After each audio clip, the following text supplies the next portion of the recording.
Okay, welcome all in to celebrate the National Innovation Day. I, Dr. Gaurav Kumar, on behalf of Institute Innovation Council and Innovation Cell, welcome you all for the Expert Talk Series 1 on Innovation and Entrepreneurship. We have two speakers, Dr. Rashmi K S from Manipal and Dr. Jai Eapen, Vice President from Miles Education Private Limited. To proceed further, I just want to introduce, I would like to introduce our speaker.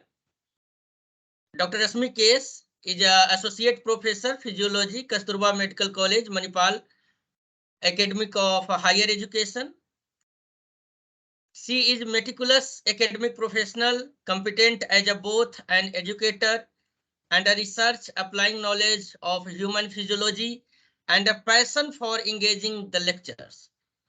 She is also known for the implementing innovative both teaching and research method too, aiming to leverage 15 years of academic experience to drive the student growth and participation as well as innovative research. She received PhD in neurophysiology in 2016, PG diploma in bioethics and medical ethics from Enepoya University 2019. She is also recipient of Fellow in Advanced Medical Education and Research, Fellowship from PSG, Coimbatore in the year of 2018. She has authored more than 30 research papers in very reputed journals.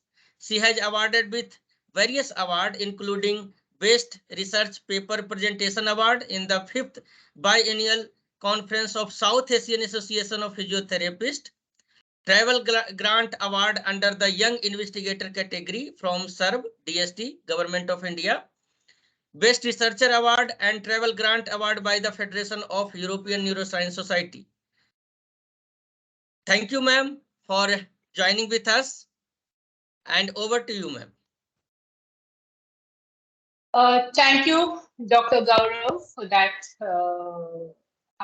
heartwarming introduction and welcome. And at the outset, I would like to thank Gaurav and his team for providing me this wonderful opportunity as a part of National Innovation Day of Galgotias University. Now,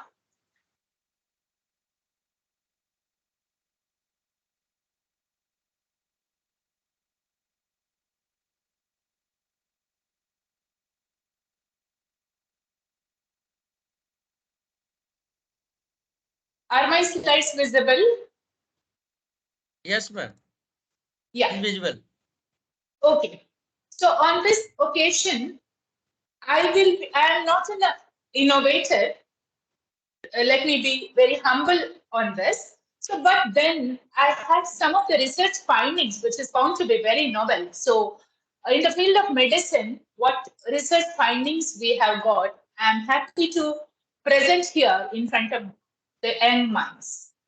So, the title of my talk today would be Role of Novel Neuropeptide Orexin B in Alcohol Addiction. This whole project was funded by Department of Biotechnology under the Neurobiology Task Force. This is our university, Manipal Academy of Higher Education, formerly known as Manipal University. And then this is the Manipal MAHE KMC Mangalore, where do I work and where I do my research. Okay, this is Manipal Academy of Higher Education. Now, as all of us know, addiction, it's like craving for something, not necessarily alcohol or drugs, which is also known as substance abuse or addiction. It's in economic terms, it's a big burden.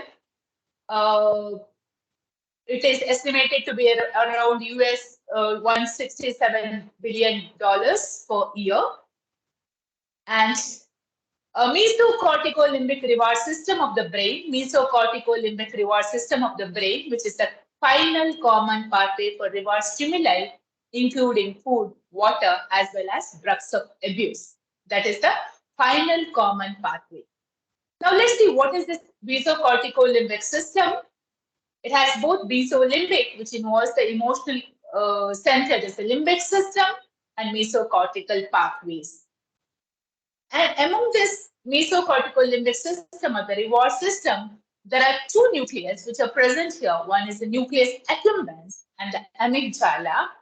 They are implicated in different reward stimuli, along with one more center, that is the ventral tegmental area.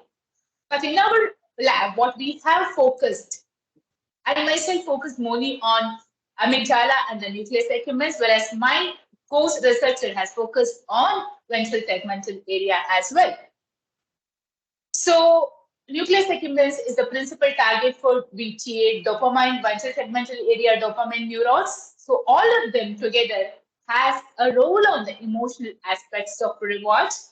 And dopamine is the main neurotransmitter still involved in the mesolimbic system. And we also have seen the role of glutamate also in our study, which I'll be coming to a little later. As I rightly said, glutamate system is also involved in alcohol consumption, and there was a role when we infused orexin into these different nuclei. Now, let us see what are orexin. To our knowledge, we should know orexin is naturally produced in our hypothalamus, that's the lateral hypothalamus. They are produced naturally. But what we have done in our studies, what is the role of orexin in alcohol addiction by externally infusing to the different nuclei of our experimental model, that's the rat's brain. We got it procured from the company and we have injected that and we have seen the effect of it. And there are two types of orexin A and B. In our lab, we parallelly worked orexin B and A together, but here since I have worked on orexin B, I'm putting my findings on orexin B. And it was discovered in the year 1998. The orexin B, which are also known as hypocretin B, which are discovered in the year 1998. And what is TCS-OX229?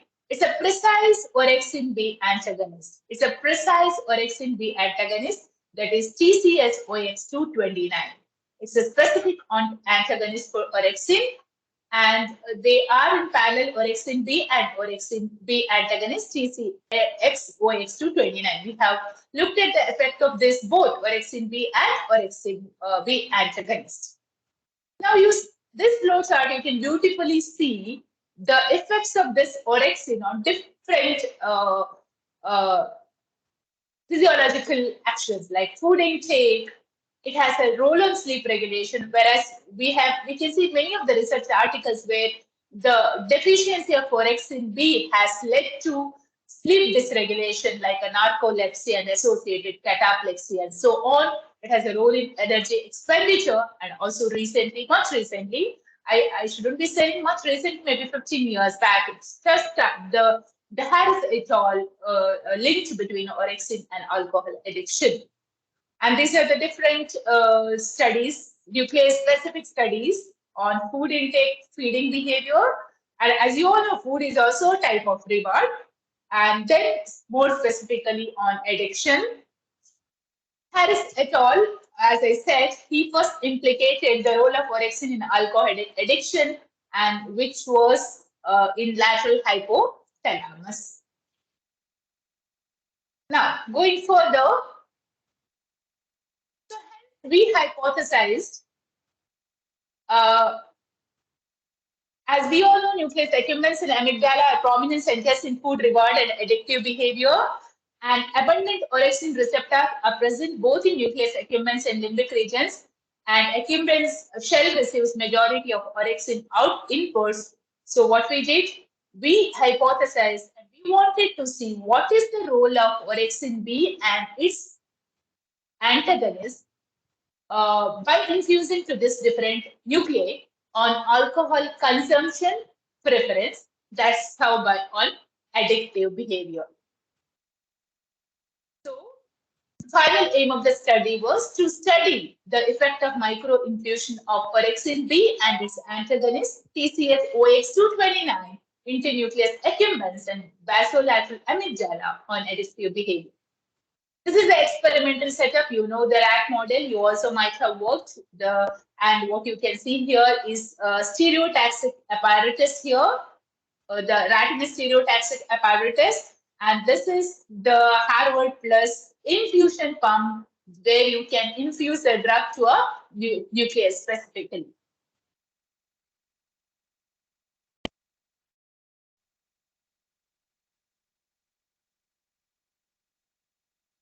Yeah. So the site of our interest for nucleus accumbens and basolateral amygdala, and this is the stereotaxic apparatus. Let me not waste much time on this. Let us directly see the findings. What are the interesting findings we have found?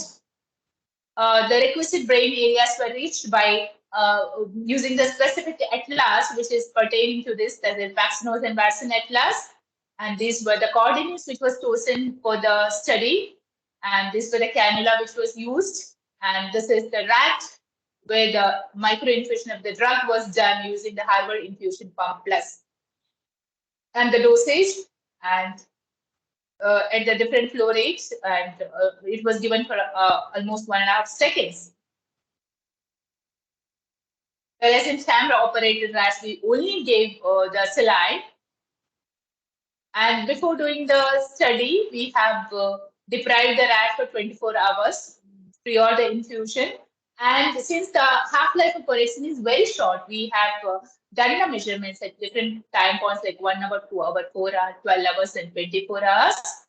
And at least 72 hours elapsed between two consecutive treatment. And we did single bottle test, ethanol intake, ethanol preference is a 2-bottle free choice test, and alcohol preference ratio. That is by ethanol intake by total fluid intake. That is how we have calculated. Now let us see our findings.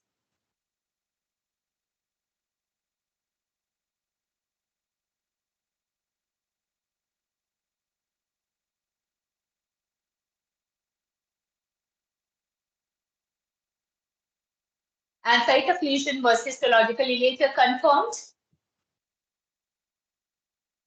This is my photo micrograph showing the site of insertion of cannula in nucleus accumbens shell.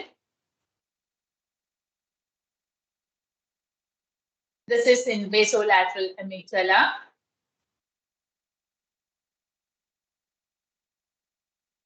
And estimation of neurotransmitters were done by using nucleus, by using the different kits. We have used the different kits to see the different neurotransmitters level.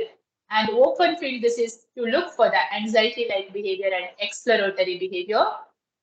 And this is the gist or the summary of the study parameters we have done for the addictive behavior. We looked at ethanol intake, 2-bottle free choice test, alcohol preference test, confirmation of lesion and cannulation, and then different neurotransmitters like dopamine, glutamate, serotonin, adrenaline, noradrenaline was estimated, and exploratory and anxiety-like behavior was done by using open field tests. Am I audible? Am I audible? Yes, ma'am. Yes, ma'am. Yes, ma'am. You are audible. Yeah. Am I clear? Yes, ma'am. I am requesting you to kindly also elaborate the basics and principle of the study, because some majority of the student belongs to the UG, so they can gain their interest in the neurophysiology. So, correct. What I'll do is I will just complete it, and if they have any doubts, I'll come back to the methodology. Okay. Is that okay? Yeah.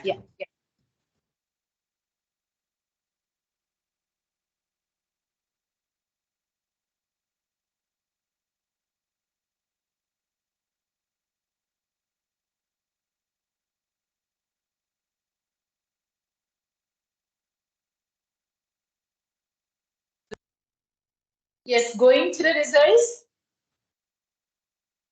You can minimize the screen, ma'am. to show your presentation. Okay. Yes, ma'am. Yes. Good. Now, what we have done is we have infused orexin B to the nucleus accumbens.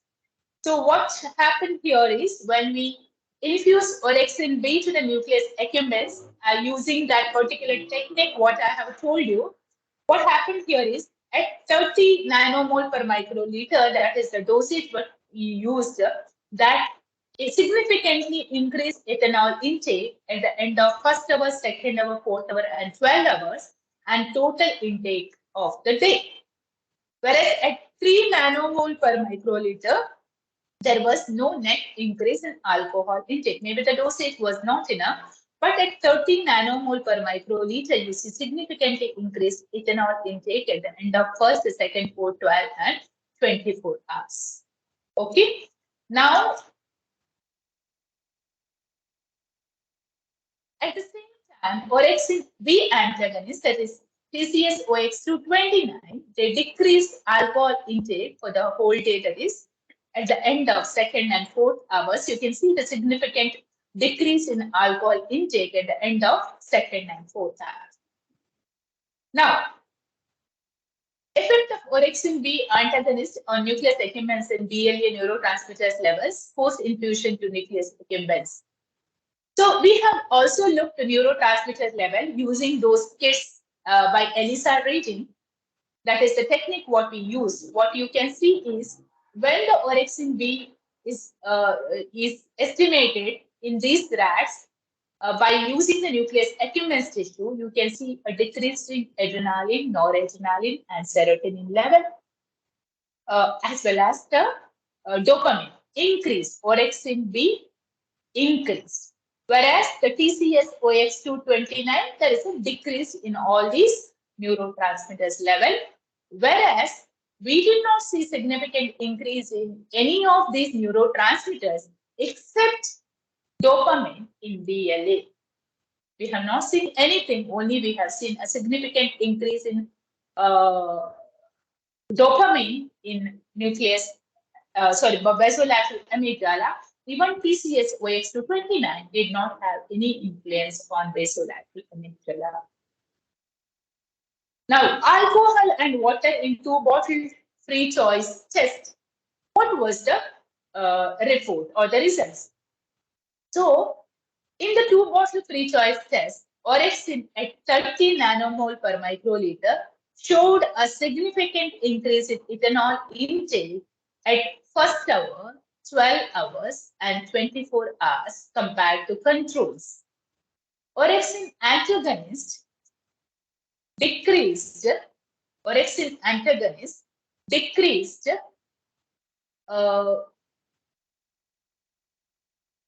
ethanol intake at the end of 24 hours. Okay. And it also decreased total intake at the end of 24 hours, total ethanol intake. Okay. And total fluid intake was significantly. Okay, that's not our concern. We are only concerned about the alcohol intake per se. Now, we have seen alcohol preference ratio, that is using that formula. So what happened to the alcohol preference ratio? Ethanol preference ratio was calculated and ratio showed a significant increase in the different time periods. Okay, significant increase in different time periods. And it was more effective at 30 nanomole per microliter. It was more effective at 30 nanomole per microliter. Okay, so it was more effective at 30 nanomole per microliter. Now, effect of orexin antagonists and nucleus accumbens neurotransmitters. So, what happens here is orexin B increases the dopamine level. Okay, and the noradrenaline level. Okay, and if you see the BLA, it is only the dopamine level is increased, whereas the antagonist decreased dopamine level. Now, coming to the glutamate levels, what has happened to the glutamate levels? So if you see this chart, what you can see is the orexin B infusion to the nucleus accumbens has decreased the glutamate level significantly, whereas the orexin B antagonist, that is TCS-OX229, has significantly increased orex glutamate level, and similar are the findings when it is infused to basolateral amygdala. To the best of our knowledge, this was a novel finding where the glutamate level was decreased when it was infused to nucleus accumbens, and the TCS antagonist has increased the glutamate levels in nucleus accumbens. Coming to the inference, reports on activation of orexin neurons in lateral hypothalamus is linked to drug preference. Infusion of orexin B into nucleus accumbens increased ethanol intake and alcohol preference ratio in 2-bottle free choice tests, and this was further proved by orexin B antagonist infusion. Decrease in glutamate and increase in dopamine were observed in this group, which was further confirmed by antagonists. Decrease in glutamate and increase in dopamine were observed in this group, which was further confirmed by antagonists. Recently reported that selective OX2R antagonists, that is TCS OX229, micro-injected into nucleus accumbens for decreased responding to ethanol preferring rats. So, as I told you, to the best of our knowledge, this is the first finding where the orexin B was infused to the nucleus accumbens, and it has shown increase in alcohol intake, consumption, preference, and addictive behavior. Whereas orexin B antagonist, that is TCS-OX229, has decreased the addictive behavior. To add to this, orexin B mediated decreased glutamatergic activity was found in nucleus accumbens in alcohol preference rats. Orexin B mediated decreased glutamatergic activity in nucleus accumbens in ethanol preferring rats was found. Now, what was the effect of this on basolateral amygdala? They did not prefer, there was no significant increase or change in alcohol consumption or alcohol preference in this RAS. Okay, you can just make out from this. And orexin B and its antagonist infusion did not appear to affect ethanol consumption and preference. So, which shows that BLA may not be the primary site of action of orexin B in addictive behavior. Basolateral amygdala may not be the primary site of action of orexin B in addictive behavior. Okay. Now, to add it to this, we have a open field chamber. I have shown you in my previous slide how does it look like. It has 25 chambers. It has 16 and 9, way that is called as exploratory behavior, which is a manual setup. Even it can be connected to a video tracking system, or you can manually record the video, or you can manually note down the readings. So this is used to see the exploratory and anxiety-like behavior of rats. So what you can see here is the number of center squares the rats have moved, number of peripheral squares rats have moved, time spent in the center squares, time spent in the peripheral squares, how much grooming they have done, rearing they have done, identification. So here again, orexin B has increased the anxiolytic or exploratory behavior, basically exploratory behavior, which is reflected by number of center squares moved, the time spent in the center squares and time spent in the peripheral squares, and that has been increased by the infusion of orexin B, whereas the TCS-OX229 has decreased it. Okay, and the defecation is reflection of anxiolytic behavior, but we have not seen a significant increase. But obviously, they have shown a significant increase in the exploratory behavior. It is a very simple test. Even in your undergraduate level or in a postgraduate level, you can incorporate this simple test to your small research project. It's a very simple one. Wooden made, you can get it done, and wooden made chamber where you can simply see the exploratory and anxiety behavior of rats. You need not have even a video tracking system. You can just use your mobile camera, or someone can sit next to that and they can take the readings manually.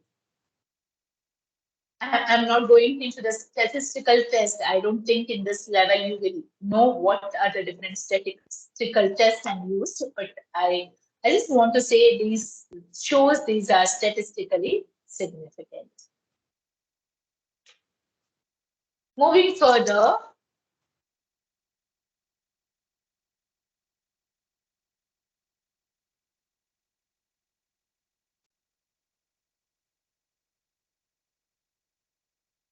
yeah, even the bilateral infusion of orexin B and PCX into BLA, they have increased both the exploratory behavior, which was reflected by the center squares, more time spent in center squares and time spent in peripheral squares, and the TCS OX229 has what to say, they have decreased. Coming to the conclusions, there may be a definite role of nucleus accumbens in orexin B mediated ethanol consumption and preference. BLA may not be the primary site of action of orexin B in addictive behavior, though orexin B may perform feeding regulation via basolateral amygdala. There is a functional relationship between nucleus accumbens and basolateral amygdala in the regulation of feeding and ethanol preference. There is a functional interrelationship between nucleus accumbens and basolateral amygdala in the regulation of feeding and ethanol preference. So this is what we want to say. The orexin has a major role on addictive behavior, which acts via the nucleus accumbens, but BLA may not be the primary site of action of orexin B in addictive behavior. There is a functional relationship between nucleus accumbens and basolateral amygdala and the regulation of feeding and ethanol preference. There is a functional relationship between nucleus accumbens and basolateral amygdala and the regulation of feeding and ethanol preference. Perspective. These findings need to be replaced in different models of addiction and alcohol preparing rats. Further studies aimed at precisely understanding the cellular mechanisms involved in orexin agonist and antagonist effects on various types of reward could open new avenues for the treatment of alcohol addiction. Kind of clinical trials and the more in-depth studies might help in this. And these are my references. And these are my publications. These are my publication output from the study. And as we all know, no one is immune from addiction. It afflicts people of all ages, races, classes, and professions. And if you want me to stress upon any of the methodology, I can go back to that slides and help you out. Any questions, students? Yes, dear participant, if you have any question, you can ask. You can unmute yourself related to any procedure. Yeah. Yes. Dr. Rashmi, can you go to the slide where you showed the consumption of ethanol versus water in a free bottle test? Yeah.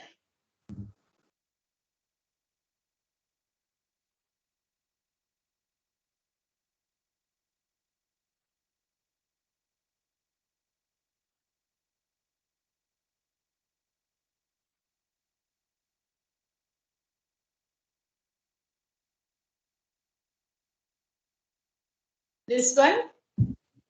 No, madam, that table was there, right? The total consumption, ethanol consumption and water consumption. This is the table. I think that I have the only one table and more table, this is one, it? this one. This one. This is total intake includes the alcohol and water. Yeah, total fluid intake includes both alcohol and water. Not staying on that slide, madam. That is moving here and there. Yeah. Is this So in treated group, the total intake was increased or decreased? Sir, I have to go back to the slide because it's not the same slide. What I'm seeing here. So what is your question, it's sir? moving here and there. Yeah. Whether the total intake was increased in the orexin B group compared to that antagonist or decreased? The total fluid intake was increased. In case of antagonist? Orexin B. Okay. And whether this orexin B is used commercially for any purpose, for any medical condition? It is used as a nasal spray in sleep-related disorders. So commercially it is available in some dosage form. It is nasal spray. Yeah, I heard it has been marketed as a nasal spray. Perhaps they have a problem with the crossing with the blood-brain barrier or something. So they are using it as the orexin-related products have been used as a nasal spray. And what about that antagonist, TCS? No, I have not heard anything about it. No, sir. Thank you, Dr. Rashmi. Yeah.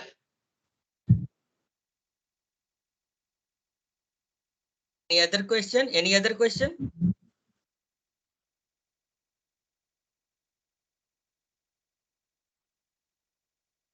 Related to method, material?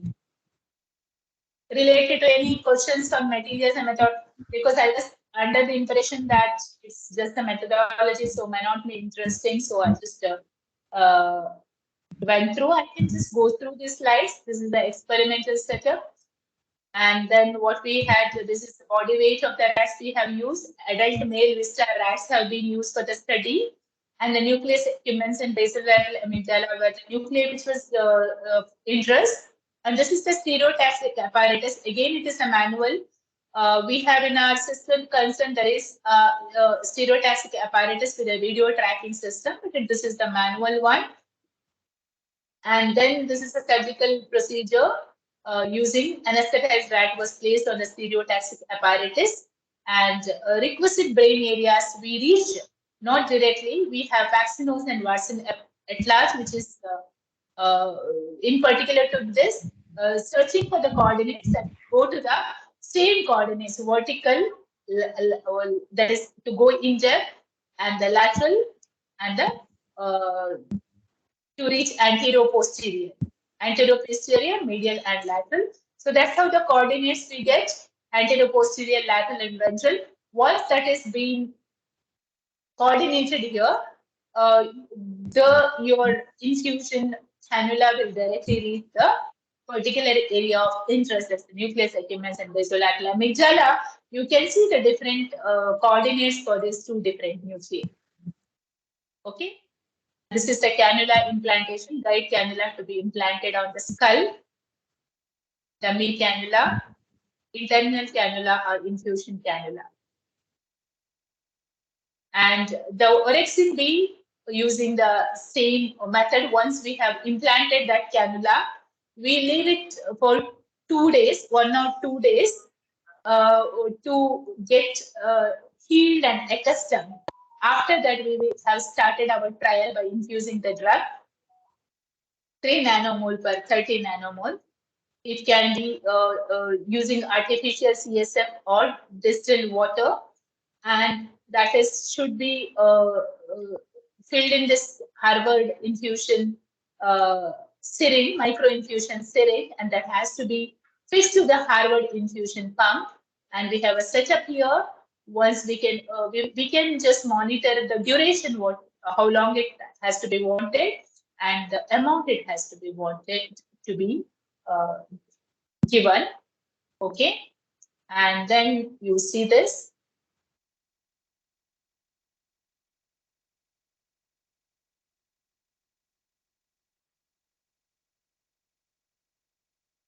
Micro infusion of drug in moving rats using Harvard infusion pump, Harvard 5 Plus. Okay. Okay, and then you see this. Micro infusion of drug in moving rats using Harvard infusion pump, Harvard Pico Plus. Okay. This is the cannula implantation. This is the rats, the surgery is done in the same way, but instead of the drug, we are infusing the distilled water of the same amount. That is what we have done. This is what has been deprived of water ethanol. So the orexinergic neurons, after that, measurements were done at different time points, 1 hour, 2 hours, 4 hours, 12 hours, and 24 hours. That's the total intake. And 4 trials of orexin B and antagonist infusion were carried out, and at least 72 hours elapsed between 2 consecutive treatment days.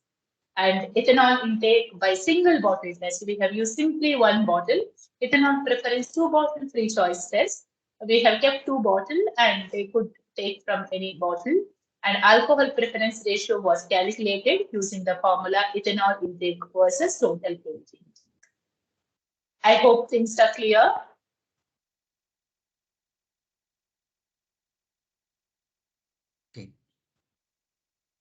I think there is no question and no query from the participants. So we can move further. Okay. So if you have any query, you can ask.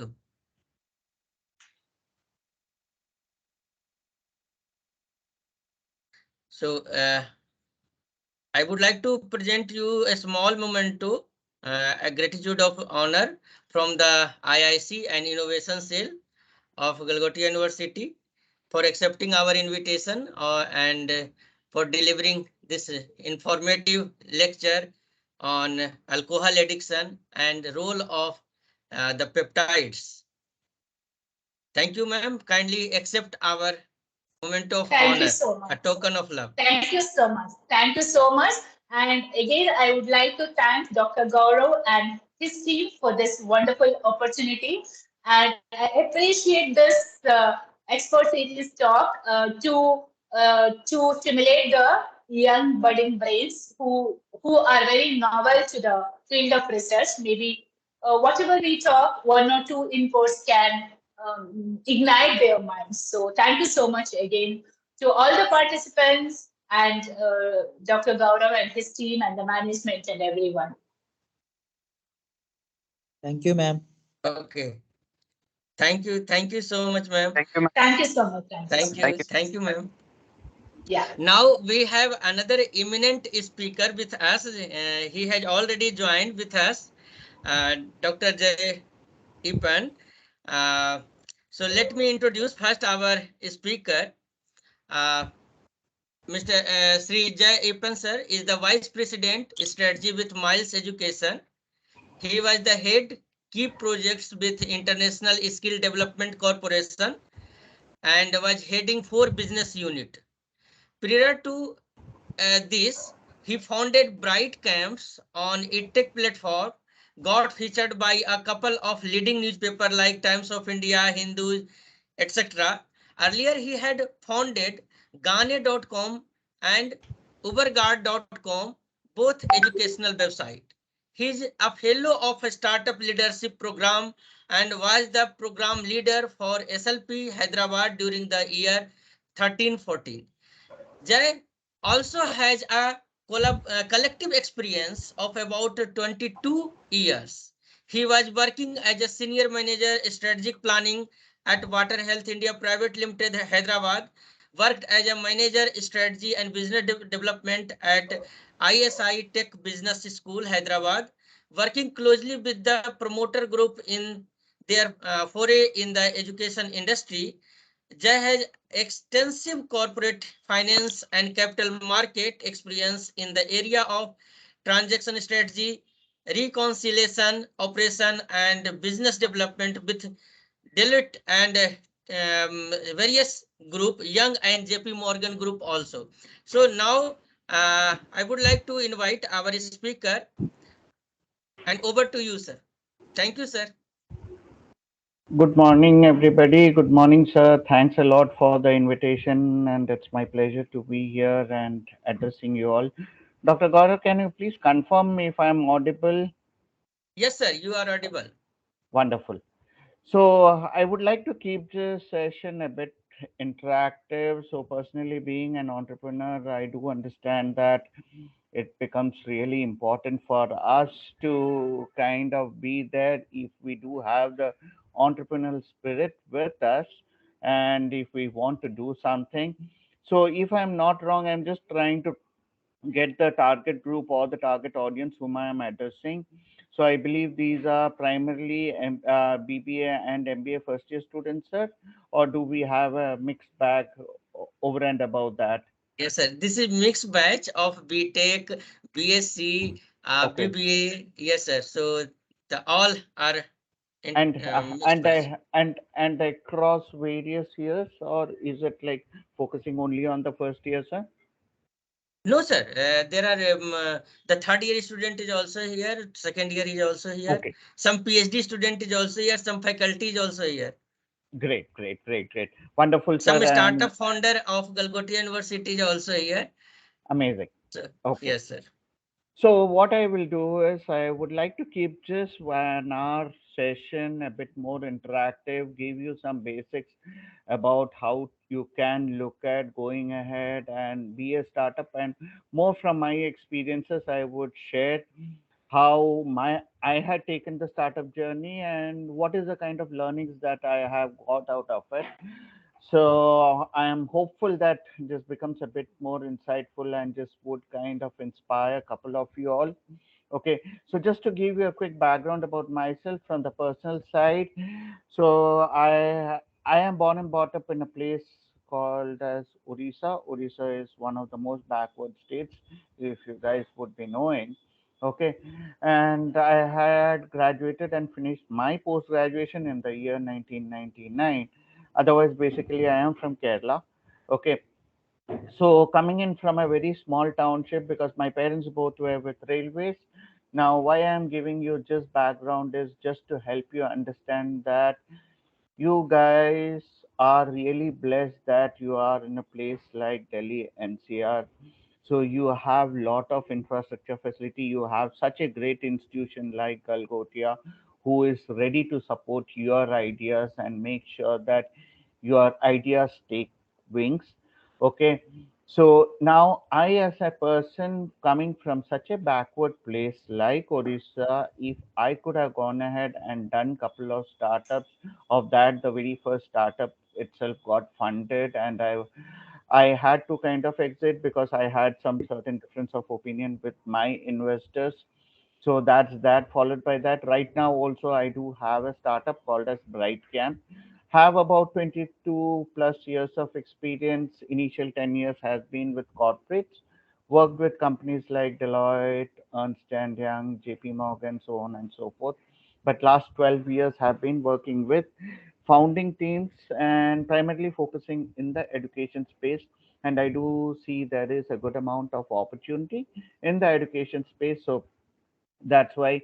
So what I am expecting is majority of the crowd out here either has an idea, or probably they are working on their startups, or maybe in the near future you all aspire to become an entrepreneur. So what I would suggest is please do kind of listen into and participate. Feel free to ask me any questions, at least from my experiences, probably I can go ahead and help you. Okay, I was part of a program called a Startup Leadership Program. It's a Boston-based program wherein, like, we got a lot of inputs with respect to entrepreneurship, as well as the following year I was the program leader, and wherein we got couple of good startup founders and made sure that we kind of ran it successfully. So that's by and large about me on the personal front. Otherwise, like, I'm married, have 2 daughters, so that's about me. Now I'll quickly help you understand with respect to what my startup does, and I'll just try to share my screen here so that it will give, set the context in terms of what we are doing. So Gaurav sir, can you please confirm if my screen is visible? Sir, you have not shared it. Okay, I haven't shared yet. Wait a minute, sir.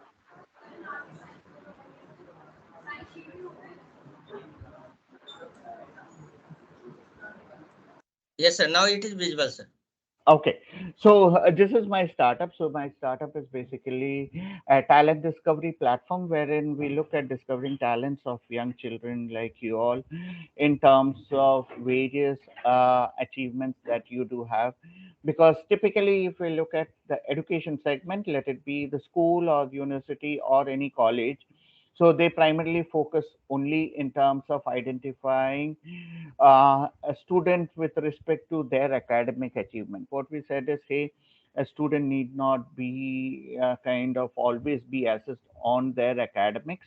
But yes, I tell the classic problem statement that I do have here is like recently concluded Olympic Games. So in the Olympic Games, if you look at like with respect to the population, we all know that India has the second largest population, but where do we stand with respect to the medal tally in the Olympics? We were nowhere in the top 10 also. So we were like far, far behind. So somewhere or the other, the correlation isn't there. Is it that India has a dearth of talent?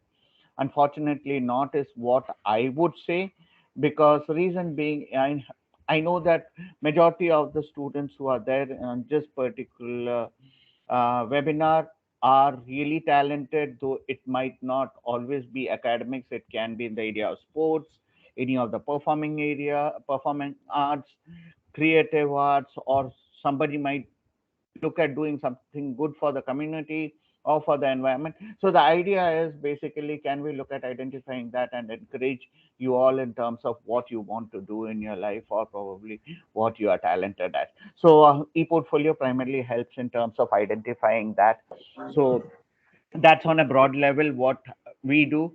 Now let me get into the session and do a deep dive into the session so that you all are able to kind of understand and probably get some insights in terms of your entrepreneurship journey. So who is an entrepreneur and what are they looking out for? So these are people who kind of seek new opportunities and create a business to exploit it. So don't take it by the literal terms in terms of exploiting it. So primarily you are people who would be looking at opportunities. So the opportunities can be in two broad level areas. Okay, typically if you look at any of the businesses, the business can be either a product or it can be a service. Okay, so on a broad level, these are the two categories in which things can be kind of done. Okay, now what I would suggest is never look at underestimating yourself. You guys have a crazy amount of energy. God has blessed each one of us with enough and more of talent as well as the brains to go ahead and do it. Let me ask you a very no, classic question, which I kind of ask when I kind of go ahead and take sessions in the colleges. What is it that is differentiating between you, me, and probably an Elon Musk or Mark Zuckerberg? Okay, I'm sure that you would have heard about this name. So Elon Musk is the founder of Tesla, SpaceX, and on. Okay, and if you look at Mark Zuckerberg, I need not tell you he is the founder of Facebook, and they have acquired Instagram, and I'm sure that all of you would be on Instagram, and right now it has become Meta. Okay, now, having said all that, these people also somewhere started off from scratch. The only thing is they were very, very focused. Now, if I come back to the question of what is differentiating them from us, honestly speaking, Hmm. I don't see any other differentiating factor between them and us. God has blessed them with two hands, two legs, and a brain. And the same thing you and I, we all have. The only thing is we need to get out of our comfort zones and comfort levels and go ahead and figure out and identify the problem areas that we would like to go ahead and tackle. Okay, once you have been able to identify that, then you will have to kind of push yourself in terms of making sure that you are able to kind of go ahead and work on it diligently, definitely there will be problems and challenges. And trust me, I don't want to just leave you with the rosy picture, but yeah, on the realistic scenario, if you look at 90% of the startups fail, but having said that, there's still the 10% who kind of succeeds. Okay, and it can be you. There is no doubts about it. The only thing is you need to be doing a very, very focused approach.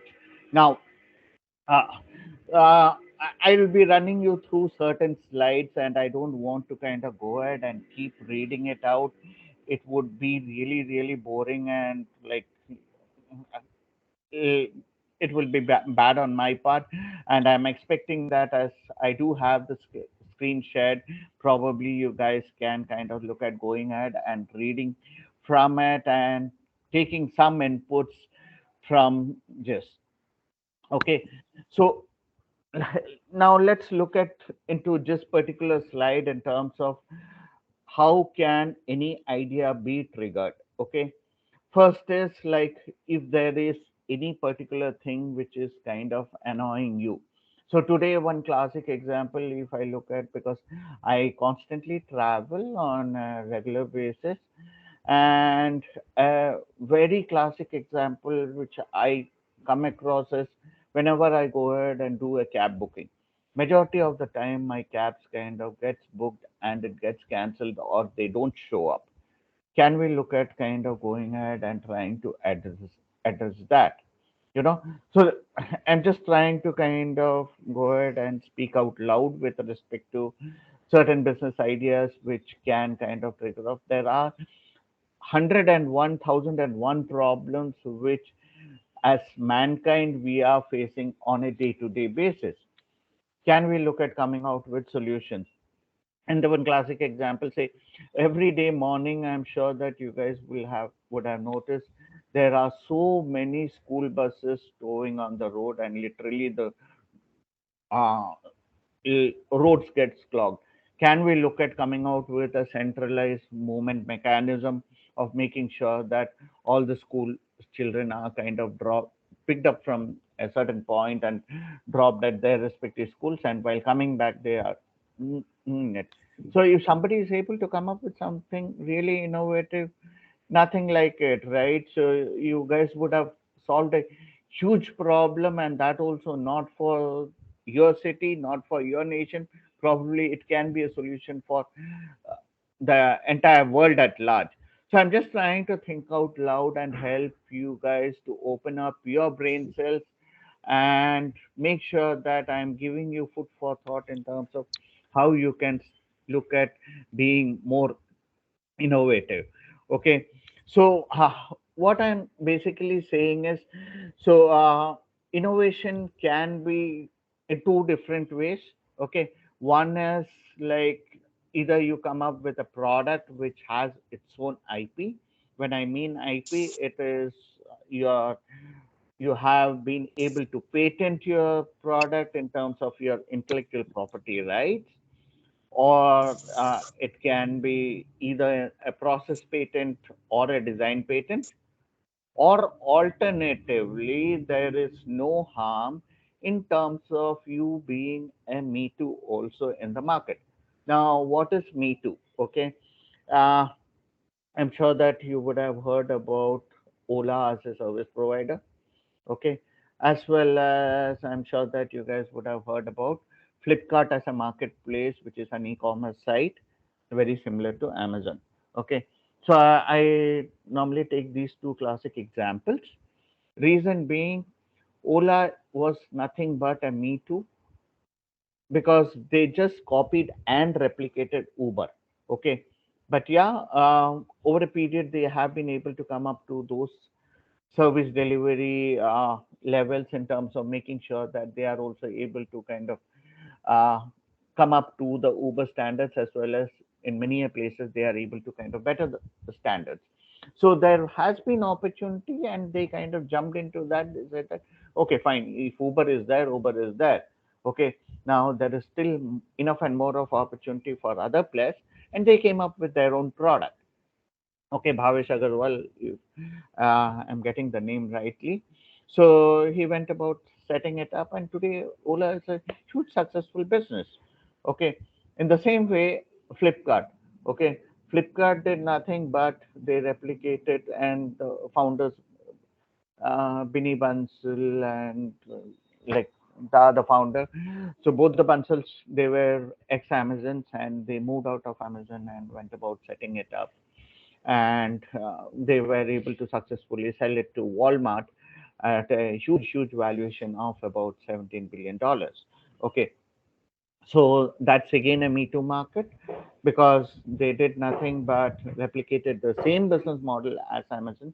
They said that, hey, India has a huge opportunity. So they were present in India before Flipkart kind of came into the Indian market, and they did have their market share. Okay.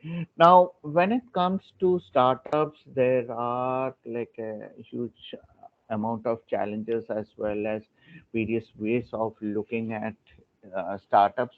Okay. In these days, you need not be cash positive, but still, then you can look at kind of going ahead and carrying a huge value for yourself. Okay. Now, I had given you the example of Flipkart, which had a valuation of $17 billion. Do you do you think that Flipkart has been kind of a profitable business so far? Unfortunately, not. Reason being because they have their expenses. But then the next classic question is, why do they carry such a huge valuation? $17 billion, just to bring things in perspective, $1 billion is nothing but 8,000 crores, okay, in Indian rupee. So you can multiply that by 17 to kind of arrive at the real valuation. That means it is exceeding more than 1 lakh crores. So that is the kind of valuation Flipkart has. So today, if you look at, majority of the business has something called as intangible asset valuation. Okay, so their intangible assets with respect to the brand that they would have created, with respect to the customer base that they do have, with respect to the various patents or intellectual properties that they do have, these all carry a huge amount of valuation. Okay, so that is like kind of helping them in terms of uh, deriving a lot of value for their product. Okay, so need not worry in terms of saying that, like, trying to compare yourself with, say, a Reliance or a Tata. Reliance, Tatas, these are like kind of very traditional businesses who are like right now definitely looking at getting into the digital business. But there was a time when they were into huge capital intensive business, like your Reliance Industries, Tata Tech, your Tiscos, that is their steel company, their telco, so on and so forth. Okay, but these days the entire dynamics have changed, and you would see that over a period, the companies who are ruling the world today are primarily the one who have focused more on innovation, and they have come up with uh, products which have more intangible assets than the tangible assets. Okay, so tangible assets, the best classic examples is the real estate, the machinery, and all.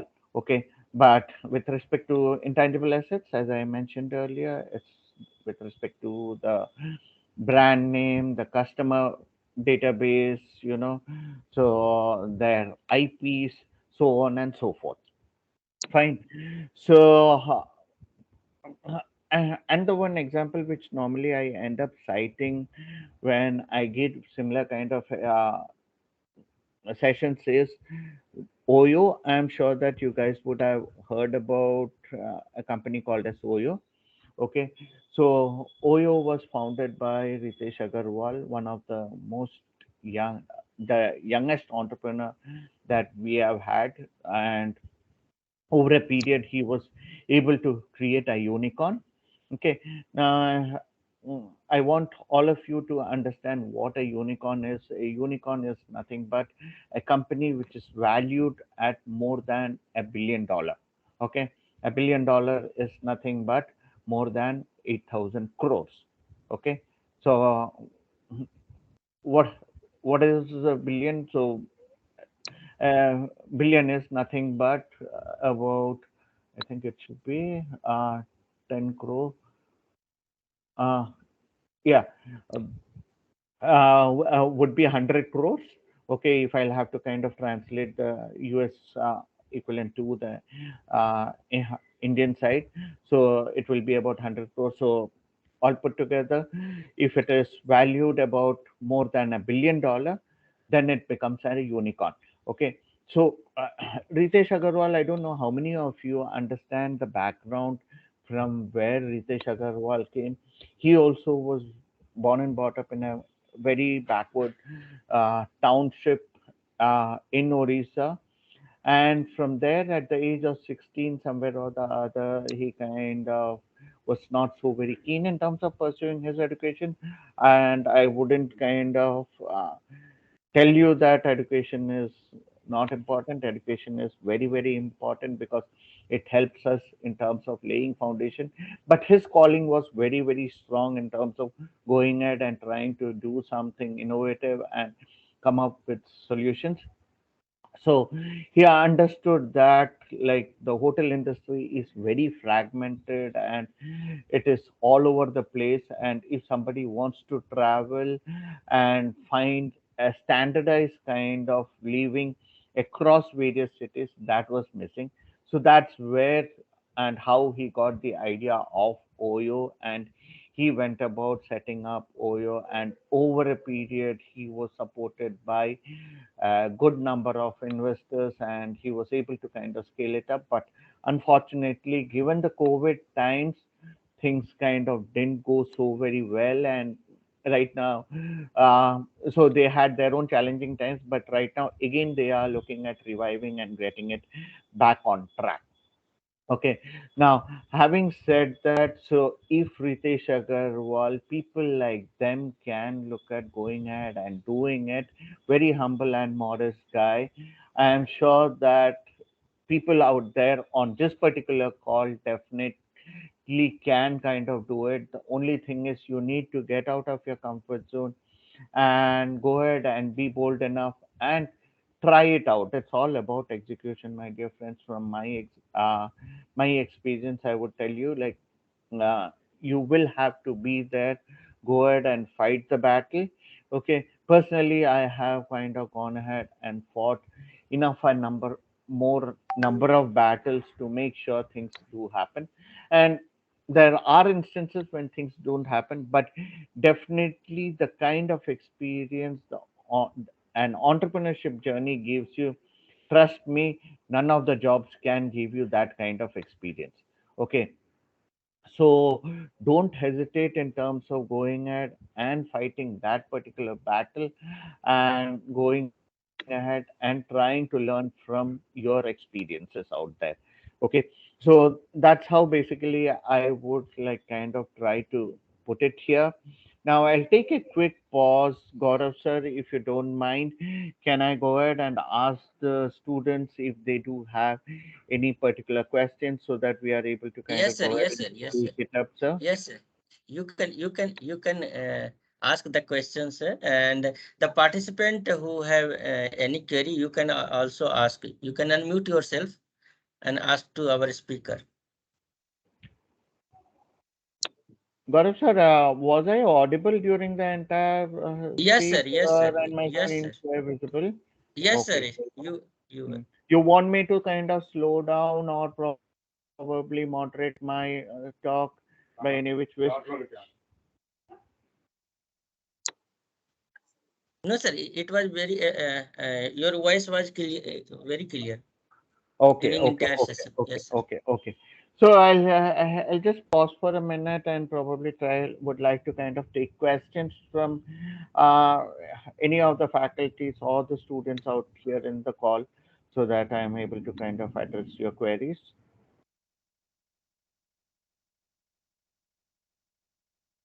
I know these have been only the basics of an entrepreneurship. I didn't want to kind of go ahead and get into depth with respect to any particular subject because that would become too very technical for the folks, and I'm not sure how far it would be kind of meaningful in terms of because people here we do have from across various streams, people from the business side, the commerce side, and maybe from the science as well as the technology side as well.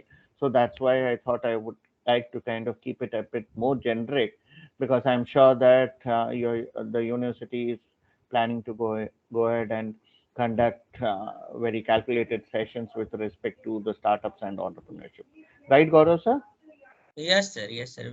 We are frequently organizing several kind Very of nice. session on Hmm. innovation and entrepreneurship startups.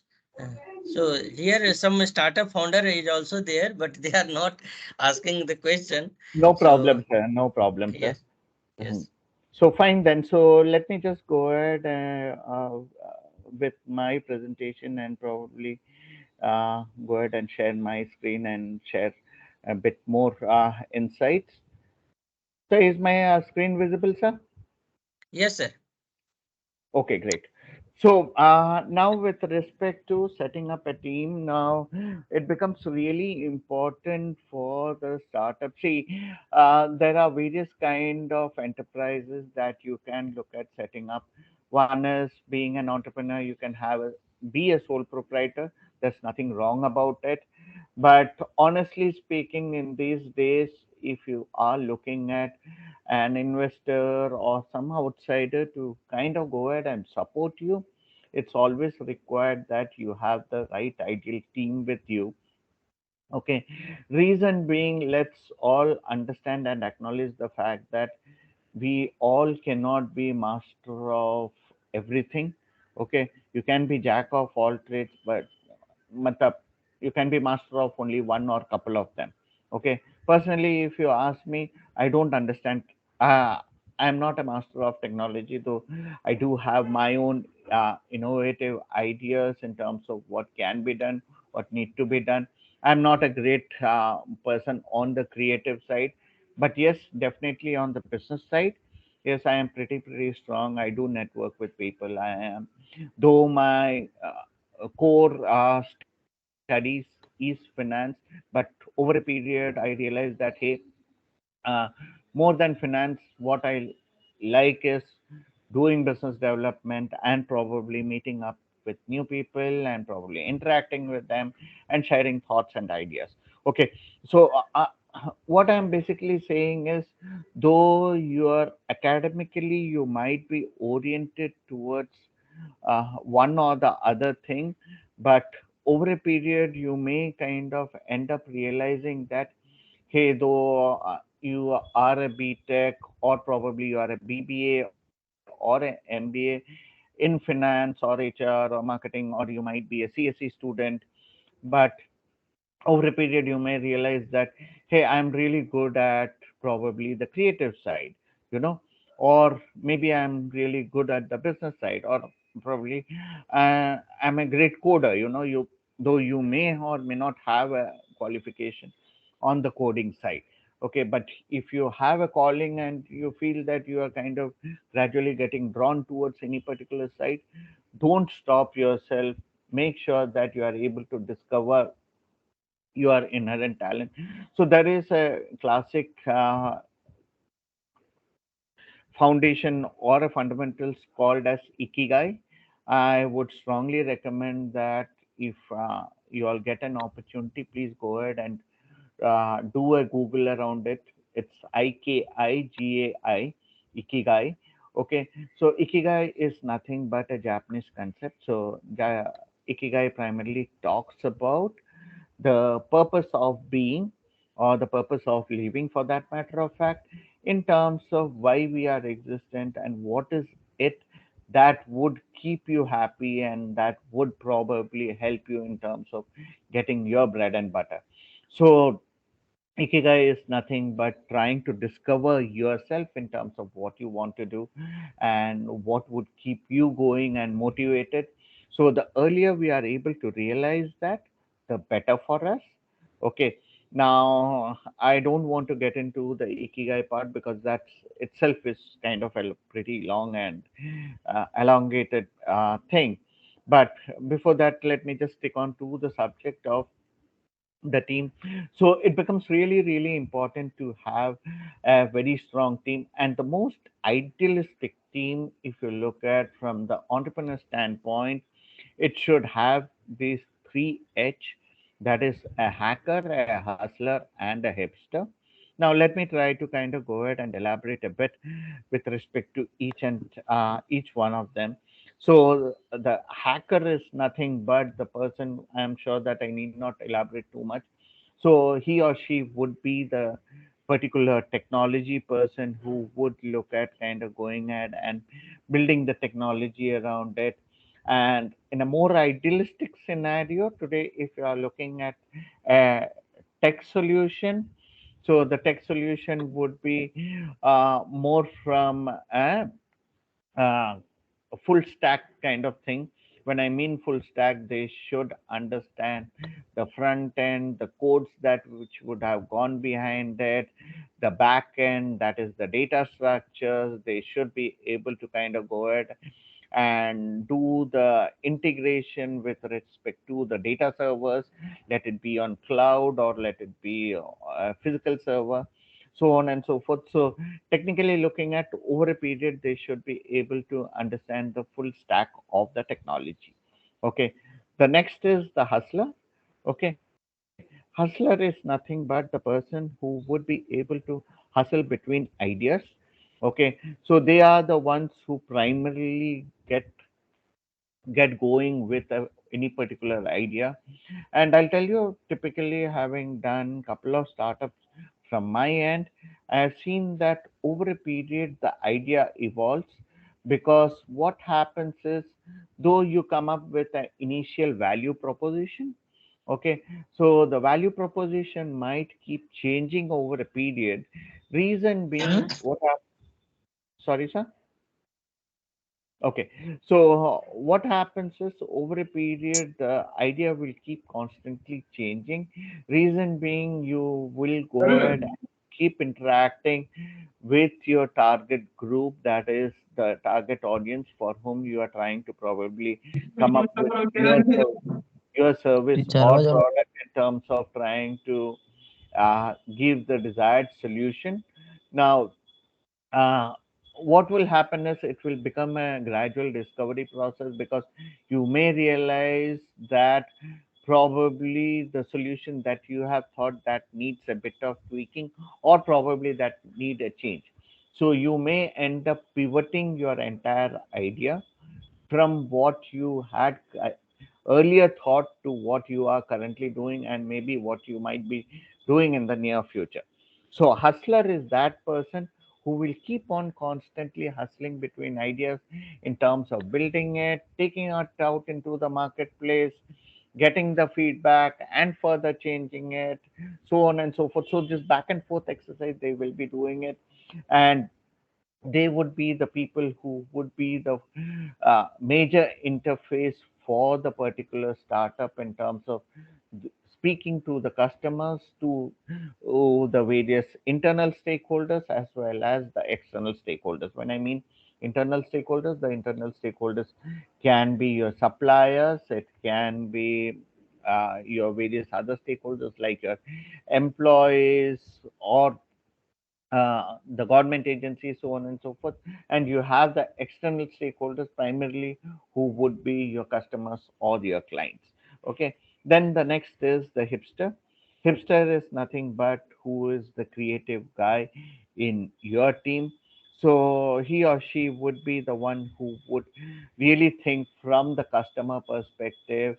And here, primarily, the entire design thinking process will go in terms of a person being able to think from the customer standpoint, and being able to kind of come up with their product, with the product which would ideally kind of fit in. Okay. So whenever you are thinking of any particular product, so what my sincere piece of advice would be is, make sure that your vision and mission statements are very, very clearly defined. Because what happens is, if your mission and vision statement is not well defined, then what will happen is you may end up kind of struggling a bit in terms of not being able to ensure that you are able to add value. Because end of the day, let's understand this: with whatever business proposition or the value proposition that you are coming up with, it finally has to address to any particular customer need. And if that customer need is not very clearly defined, then you may end up having challenging situation. Okay. And one more thing, whenever you are thinking of any particular business idea, my sincere piece of advice would be is, don't have money as your primary focus. Okay. Definitely money is required and needed for any particular enterprise or business, but always don't keep money as the primary motto. Because the bigger motto should be making sure that any particular pain area is being addressed. Very simple example, say if Galgotia University doesn't have, or probably the canteen is not up to the mark, or probably they are serving any one kind of food. Okay, now you say that, sir यहाँ पे burger pizza भी नहीं मिलता है, मतलब why don't I set up a stall or a mobile store wherein burger pizza, because this is what the current generation wants. Go ahead and set up a stall, you know. So basically a pain area you have identified, and if you speak to a couple of your friends and check with them, and they say that हाँ यार, मतलब यहाँ पे अगर burger pizza हमें मिलेगा तो मतलब we will be more than happy, and we would always definitely like to go in for that as compared to what is being served in the canteen. I'm just using one random example. मुझे पता भी नहीं है आप लोग का canteen में क्या मिलता है क्या नहीं है, honestly. Okay. So please try to identify a problem statement and make sure that you are able to add value. Automatically, if you are able to kind of hit the taste buds of your friends or all the students of the university, I'm sure that you will have a successful business out there.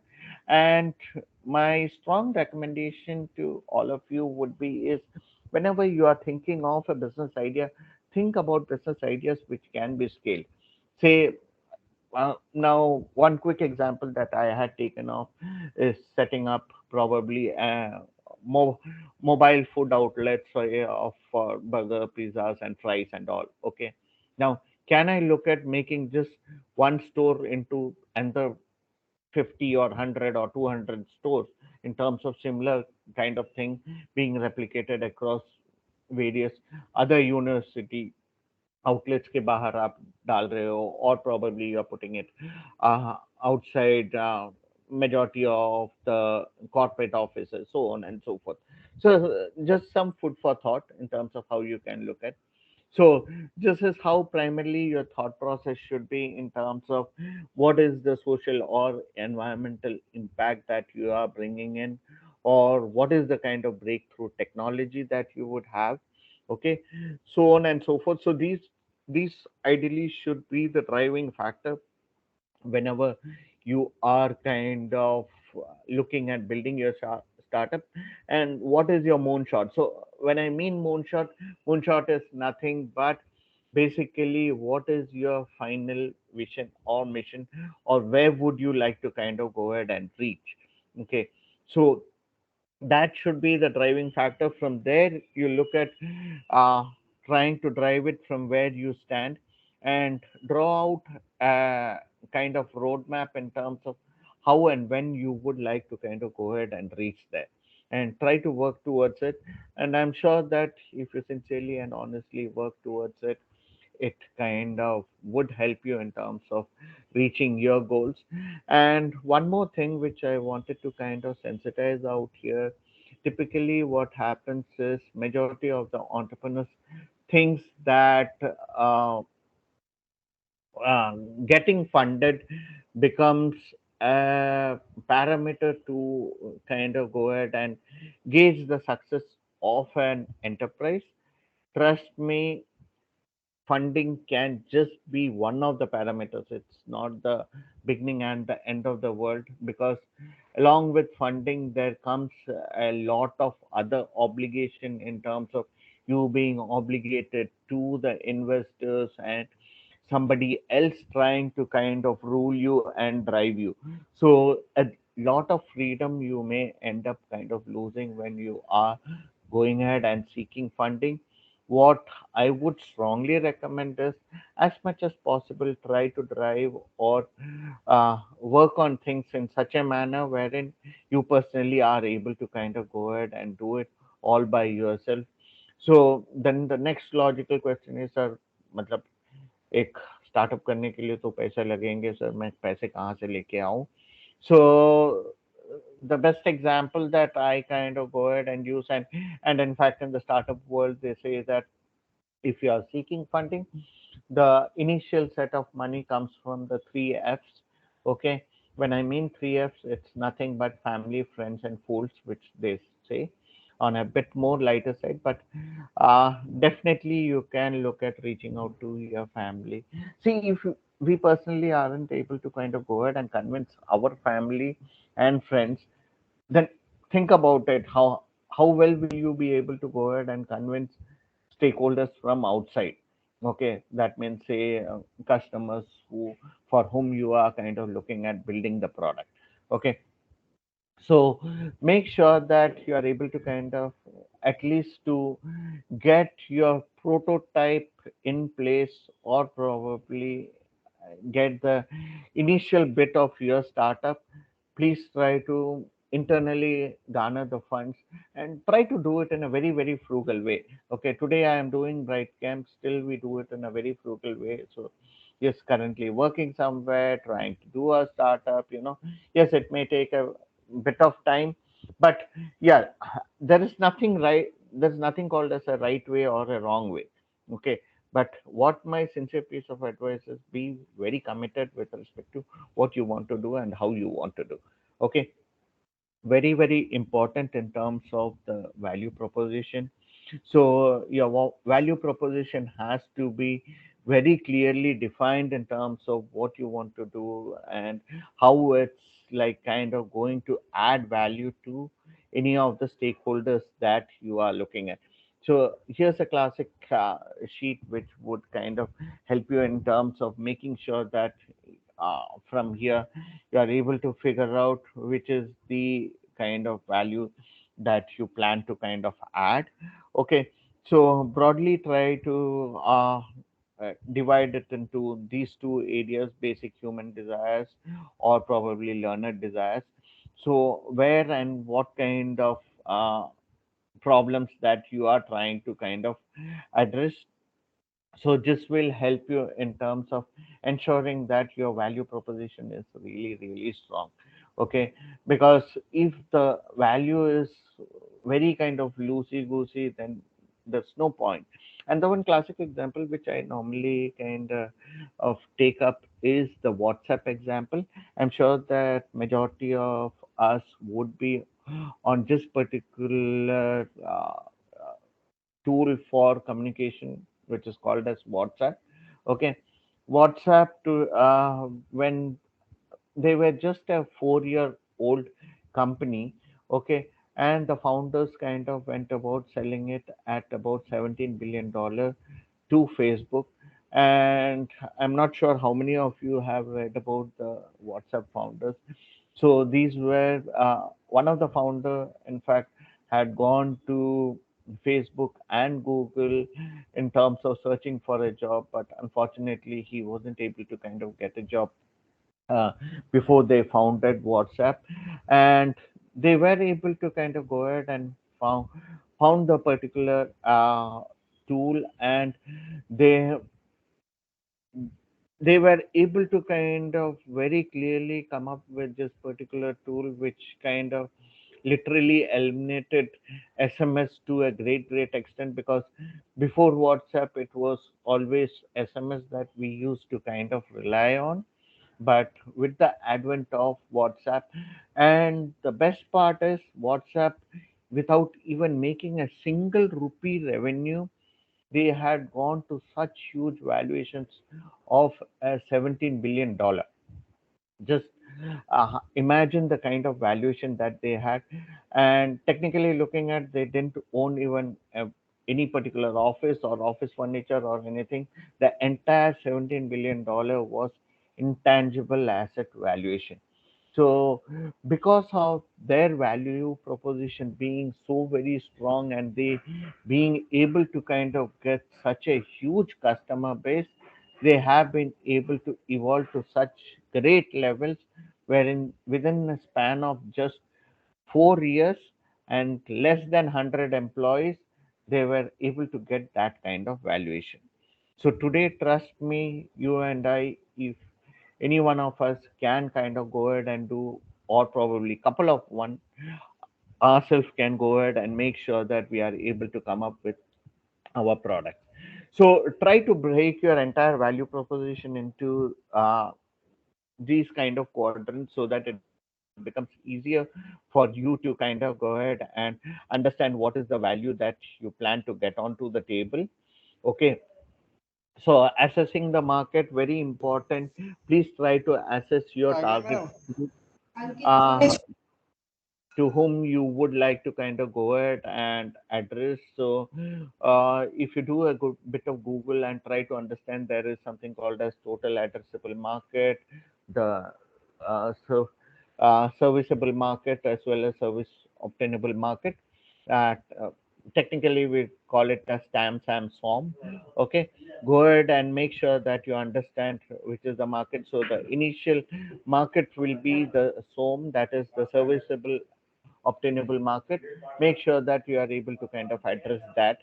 Okay, so how to go ahead and start off a startup. So this is a particular entrepreneur's journey in terms of going ahead and starting off. I happen to kind of pick it up from somewhere, but yes, I did find that this can be something which we can look at using as a roadmap, wherein we can look at using this particular methodology or the roadmap to go ahead and come up with a successful startup in terms of ideating, reiterating, and making sure that we are able to kind of go ahead and be in that particular journey.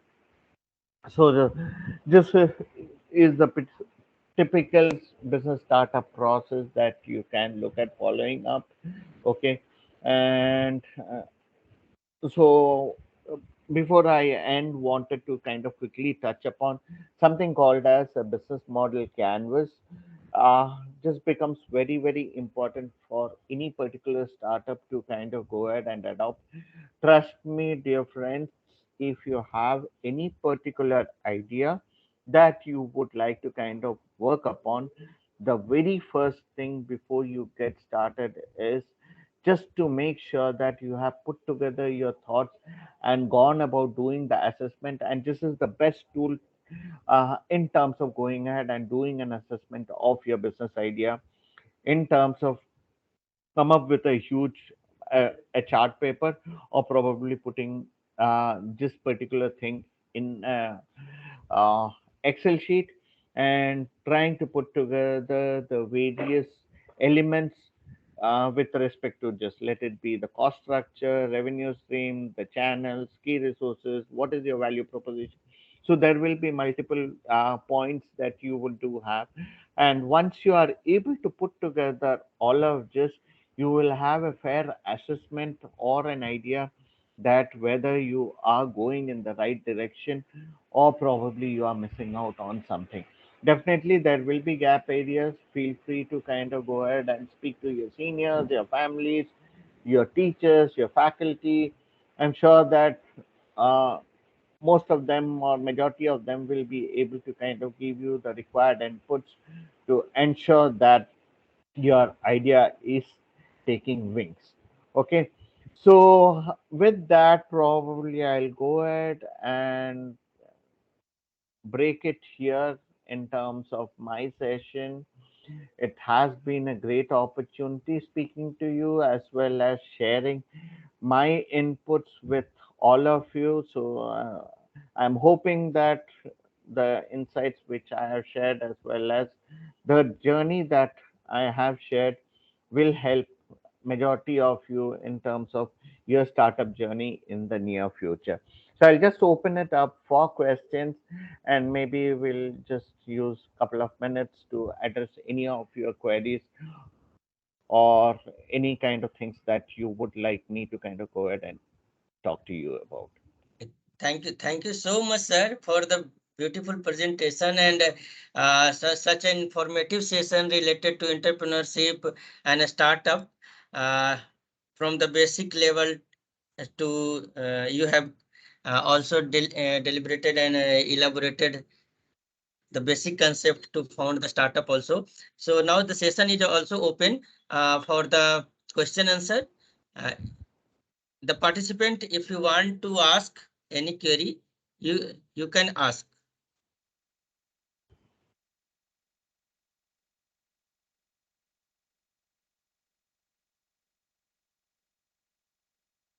Okay, any question? You can also write, if you do not want to unmute yourself, you can also put your question on the chat box.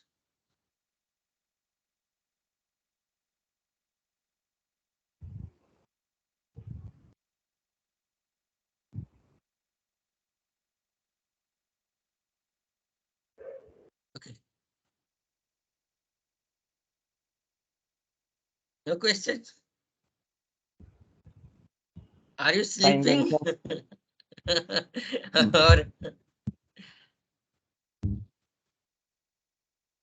Or you can ask about the technology readiness level, manufacturing readiness level, also business model canvas sir have demonstrated. So you can ask the question related to business model canvas, how to prepare your business plan and all the things. If you have any question, you can ask, because um, this is the golden opportunity for you that sir with us.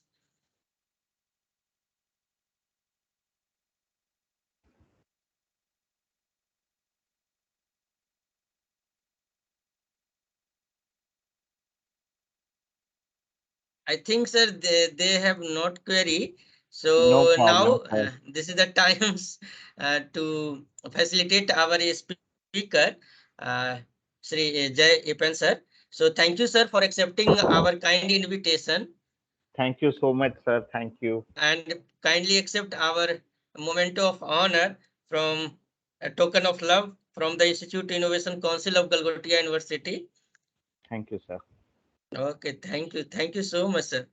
So it was pleasure talking to you as well as your students, and really appreciate for giving me the opportunity to interact uh, on behalf of your institution with all your students. And I'm hoping that some of your students come out successfully as great entrepreneurs and make our nation as well as your institution proud. Thank you so very much, sir. So thank you so much, sir. Sir, Thank dear you. participant, the feedback link of both session has been posted in the chat box. You can fill out the feedback form because your feedback is important for us. Uh, I think you The have chat box is not activated. what? Chat box is not activated, sir. Chat box is not activated. No, sir. Okay. So several participant has um, asked to put their chat box along.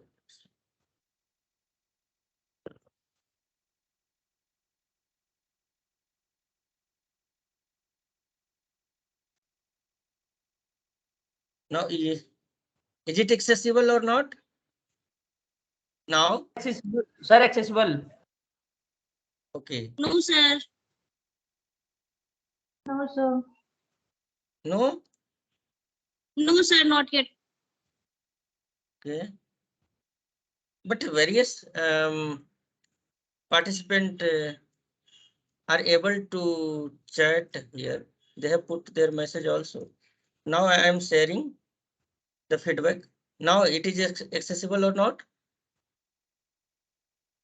No, sir. Okay. No, sir.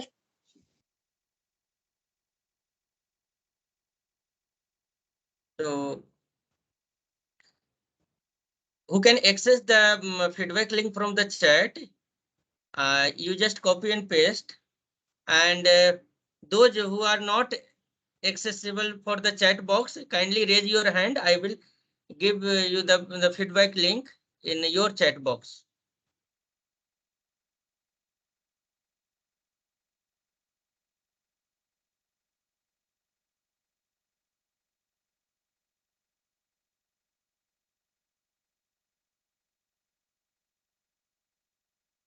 Okay, Shobhana, I have given the link. Are you can you access that link? No, sir. I have sent you through the chat. But sir, my chat box is not activated. How it is It's not show possible? So, activated. okay. So I am putting the link in your CR group. So kindly you can coordinate with your CR to provide you the Okay, sir. feedback link. Okay, okay, sir. Okay. Okay. Okay, sir. Okay. Thank you all for being with us.